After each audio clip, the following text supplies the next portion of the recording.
কি এই সিএএ কাদের জন্য এটা এবং কারা এর জন্য সুবিধা হবে, কারা এর জন্য অসুবিধায় পড়বে। লোকসভা নির্বাচনের ঠিক মুখেই সিএএ আইন কার্যকর হয়ে গেল গোটা দেশ জুড়ে। সিএএ আইন কার্যকর করার বিজ্ঞপ্তি জারি করে দিল কেন্দ্রীয় স্বরাষ্ট্র মন্ত্রক।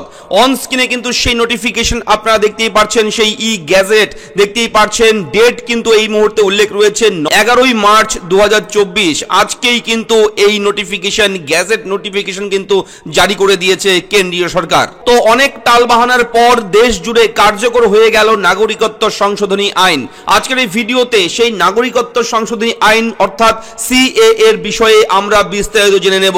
কি এই সিএএ, কাদের জন্য এটা এবং কারা এর জন্য সুবিধা হবে, কারা এর জন্য অসুবিধায় পড়বে, সমস্ত কিছু জানাবো এই ভিডিওতে। মন দিয়ে শুনবেন, আমি থাকবো ভিডিওতে আপনার সঙ্গে শুভঙ্কর। আপনি দেখছেন আপনাদের প্রিয় ইউটিউব চ্যানেল এরা ফ্রেন্ড। চ্যানেলটাকে সাবস্ক্রাইব করবেন এই ধরনের গুরুত্বপূর্ণ জরুরি আপডেট সবার আগে পেতে। 2019 সালের সংসদে পাশ হয়েছিল নাগরিকত্ব সংশোধনী আইন, কিন্তু তারপর থেকে বিধি তৈরির কারণে 5 বছর ধরে এই আইন কার্যকর করা সম্ভব হয়নি। যদিও গত বেশ কিছুদিন ধরে কেন্দ্রীয় স্বরাষ্ট্রমন্ত্রী অমিত শাহ সহ বিজেপি নেতারা দাবি করেছিলেন লোকসভা নির্বাচনের আগেই সিএএ এর বিজ্ঞপ্তি জারি হয়ে যাবে।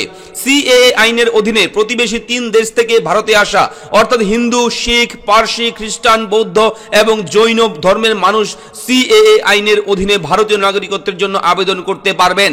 বলে রাখি, কারা কারা এই সিএএ এর আওতায় পড়বেন, কারা আবেদন করতে পারবেন, অনলাইনের মাধ্যমে কিন্তু লিংক জেনারেট করা হয়ে গেছে। অনলাইনে ওয়েবসাইট অর্থাৎ একটা পোর্টাল কিন্তু চালু করেছে সেন্ট্রাল গভর্নমেন্ট। আমরা সেই পোর্টালটাও দেখাবো এই ভিডিওতে, তাই মন দিয়ে দেখবেন।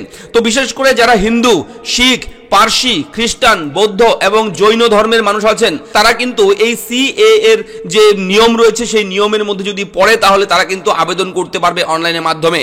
এবং 2019 সালে সংসদে পাশ হয়েছিল নাগরিকত্ব সংশোধনী আইন। তো সিএএ আইনের অধীনে ঠিক কি পদ্ধতিতে ভারতীয় নাগরিকত্বের জন্য আবেদন করা যাবে তারই পদ্ধতি কিন্তু অফিসিয়াল ওয়েবসাইটে জানিয়ে দেওয়া হয়েছে। কেন্দ্রীয় সরকার সূত্রে দাবি করা হচ্ছে নাগরিকত্বের জন্য আবেদনের পদ্ধতি একেবারেই সরল রাখা হচ্ছে। সূত্রের খবর, সিএএ আইনের অধীনে নাগরিকত্বের আবেদন করবার জন্য একটি পোর্টাল চালু হয়ে গেছে।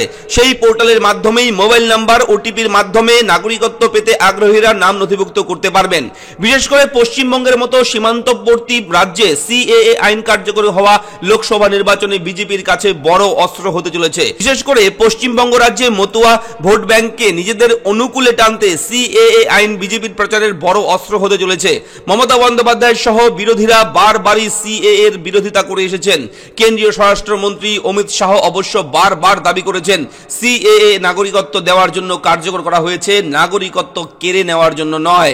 অর্থাৎ এখানে স্পষ্ট বোঝা যাচ্ছে যে এর জন্য কেউ সমস্যার মধ্যে পড়বে না। তো যাদের কাছে ভারতীয় নাগরিকত্বের কোনো প্রমাণ নেই তারা কিন্তু আবেদনের মাধ্যমে নাগরিকত্বের জন্য আবেদন করতে পারবেন এবং মোবাইল নাম্বার, ইমেল আইডি দিয়ে কিন্তু ফর্ম ফিল আপ করতে পারবেন। এবং সম্পূর্ণ ফর্ম ফিল আপ নিয়ে যদি ভিডিও আপনাদের লাগে আপনারা কমেন্ট করবেন, আমরা কিন্তু সেই কমেন্ট দেখে আমরা ভিডিও তৈরি করব। ইতিমধ্যেই কিন্তু এক স্যান্ডেলে কিন্তু অমিত শাহ যে রয়েছে তিনি কিন্তু জানিয়ে দিয়েছেন। তো এটা হচ্ছে সিএএ রুল 2024 ইতিমধ্যেই কিন্তু সারা দেশ জুড়ে লাগু হয়ে গেছে। তো এই হচ্ছে আপডেট এই মুহূর্তের। পরবর্তী আপডেট আরো আসবে, তাই চ্যানেলটাকে সাবস্ক্রাইব করবেন এই ধরনের ব্রেকিং আপডেট সবার আগে পেতে। ধন্যবাদ।